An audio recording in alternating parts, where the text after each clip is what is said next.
The CEO of Chevy and GM just sold 40% of her stock in the company. This is an absolute disaster. So Mary Barra, who is the CEO of GM, she just actually sold 40% of her personal stock holdings in the company. So this is not really a very good setup for the company when your leader, who is supposed to be promoting the stock, who is supposed to be saying, okay, our company's growing, our stock is going to grow in value, well, she must not believe that if she's selling 40% of her own stock.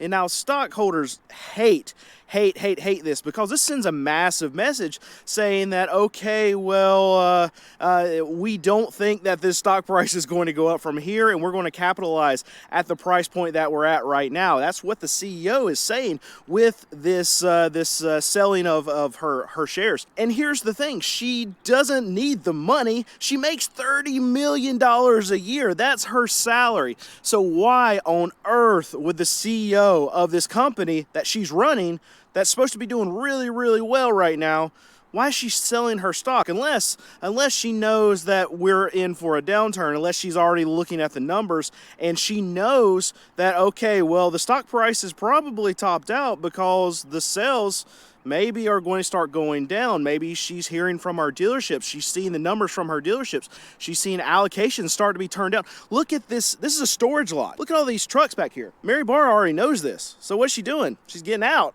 And she's the CEO. That's crazy to think about. GM has now increased their destination fee. Check this out. It is now $2,595. So one thing GM has done recently is actually increase their destination fee. And I'll tell you what that is in a second, but I'm gonna show you one right here. I'm on a GM storage lot. Let's check this out. So here's your destination fee. If you can see that, let's zoom in on right there. It's $2,595. And what I've seen on most of these, I think the Silverado's actually got an increase of about $600 for their destination fee. What is the destination fee? Well, it's basically the fee that the manufacturer charges the dealerships, and then it gets passed on to the consumer, that you pay for the car to actually, the truck to actually get delivered to these lots here for the dealership. And here's something that I want to point out. Well, over the last year, why would we have to increase this destination fee from the manufacturer? Well, did gas prices go up in a significant way over the last year?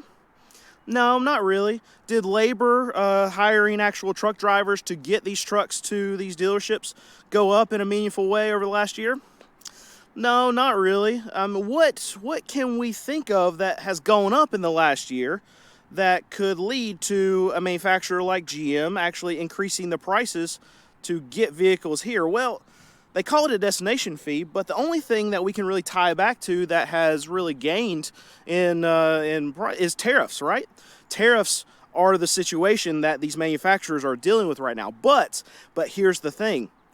These manufacturers, they don't want to call it a tariff fee. And these manufacturers can't label it as something that this administration caused your prices to go up, because they don't want to have any wrath, any kind of loyalty hit that comes from actually associating price increases with something that Trump, this administration, has actually done. And just think about that fee for a minute. It went up about $600, so it was roughly $2,000. And now it's $2,600. So that's about a 25% increase, a little bit more than that. And nothing associated with that fee has gone up anywhere close to 25%. So absolutely there is just an added baked in charge that's coming from somewhere. It just poofed out of nowhere, but we're going to call it that destination fee. And here's the thing, this destination fee is charged on every one of these trucks that are out here. It doesn't matter if the vehicle was transported 5 miles or 500 miles. They charge it on every single truck. I relate this back to something similar. I'm a dealership, so what do dealerships charge that they say, okay, we just got to charge it to everyone? What's a dock fee? My dealership doesn't charge one, and I've never understood this dock fee. And also, I don't understand the destination fee. I feel like all of that should be baked into the actual price of the truck. And guess what? It's not. So we have that's similar to this fee that everyone has to pay. And now everyone gets to pay an extra on these Silverados $600. And one really bad sign that we're seeing from Chevy, GM right now is that they're going through a round of layoffs. And the layoffs are associated to EVs. And we know that in the US, the EV market is very, very, very weak. And it's almost sad to see a lot of what these dealerships are having to deal with because of what the manufacturer has done, what they thought was going to be this big product that actually won for a lot of these manufacturers, and it turns out to be a big time loser. I have a GM dealer that's very close to my used car dealership that I actually like a lot. And I feel horrible for them because they have something like 25 Hummer EVs sitting on their lot. And I go by there every couple weeks or so, and it seems like they always have like massive sale signs and discounts in the windshield of these Hummers, and they still can't move them. And then they tried a new tactic I saw in the windshield. They said, okay, well, you can lease this thing for as little as, I think it was like $7.99 or $8.99 a month, and I mean it's a very expensive vehicle. So I mean, the lease is still crazy high on it, but they're just trying everything. They tried sales, didn't work. They tried to get them leased, couldn't get them off of their lot with that either. And I will tell you that recently I've been to a really big car auction, and I saw about 20 of these Hummer EVs lined up, all of them brand new, going through the auction because there's another Chevy GM dealer that's going through the same negative experience with these EVs. That's the one that I'm talking about that's close to my shop. And instead of trying to figure out ways to discount them, lease them, maybe they actually already went through all of that, but now they're just dumping them at auction. So they're going to take massive losses on this problem that they have on their lot. And I can tell you, when the allocations roll back around, when their reps from GM come and say, okay, well, we got some more Hummer EVs, can we drop some off for you? They're going to turn them down. So this is why we're seeing EV halts, EV production cuts, layoffs associated with EVs, specifically with GM, with Chevy, because their dealerships, they don't want them. And it's reasonable to think that, right? Because if you can't sell them, why would you want to take more of them? And really, at the end of the day, consumers aren't the customer for Chevy and GM, it's their dealerships. But if their dealerships aren't moving these EVs on their lot, they're having to take them to auction, and then they're taking massive losses. I can guarantee on that dealership that was sending a lot of those Hummer EVs to the auction, they had to be losing probably $20,000-$25,000 per on those Hummer, because there's no other dealerships that want them. We're already at the bottom of the market, and then you go to the wholesale market, well, it's down here. Big time disaster for a lot of these Chevy and GM dealerships, and they don't want any more of them. I got my numbers here, and the last quarter, GM was actually, their profits were down 32%. That's a big number for a big company. And what they said was tariffs cost them about $1.1 billion in the quarter, and they're expecting tariffs to cost them between $4 and $5 billion over the course of a year.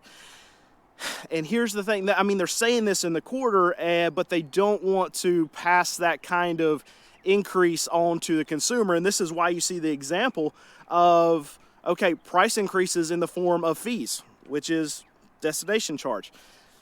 Talked about earlier, big time problem, and a big time problem that these companies don't want to come out and say, okay, this is the issue, because they're so scared of what the fallout would be. And time again in this car market, we see recalls. Recalls are a problem. Every one of these manufacturers, it seems, that I cover, that I talk about, recalls are always an issue. Like, they're making more of these products, and they're making, seems like, worse products year after year after year. So Chevy, their big recall over the recent memory now has been 700,000 V8 motors that they're having to recall, and they're the 6.2 liters. These are the motors that can just randomly crater, and if you're going on the interstate, motor craters, it can be a big time safety issue. They've also had a lot of Corvettes that have been recalled recently, and now the Chevy Equinox. So lots of problems coming out of these manufacturers. Ford, GM, Stellantis, all big problems on recalls. So one spot, and if you see this shadow, it's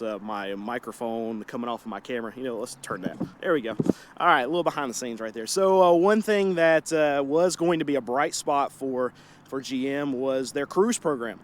Robotaxi, car hailing service, whatever, where the car picks you up without a driver. So one thing that could have boosted them into the future and was supposed to be a big thing is one reason why right now Tesla is their stock price has done so well. This is supposed to be the thing of the future. We're supposed to not be driving anymore. We're going to have cars just come pick us up, right? Doesn't seem to be materializing, at least for GM and Chevy. More layoffs to come, programs that they thought were going to be big time winners, just like EVs, turns out to be big time losers. And now we're cutting it. I think this is a good thing for Chevy, GM, what they're doing. They cut their losers and focus more on making money, which is on these Silverados, the Sierras. So that's where they're going to make their money, and they probably should send a memo to Ford because Ford has burned a lot of money on EVs, and it seems like they're still reluctant to cut a lot of these programs that are big time losers. But I think GM does a little bit better job than Ford does in this aspect.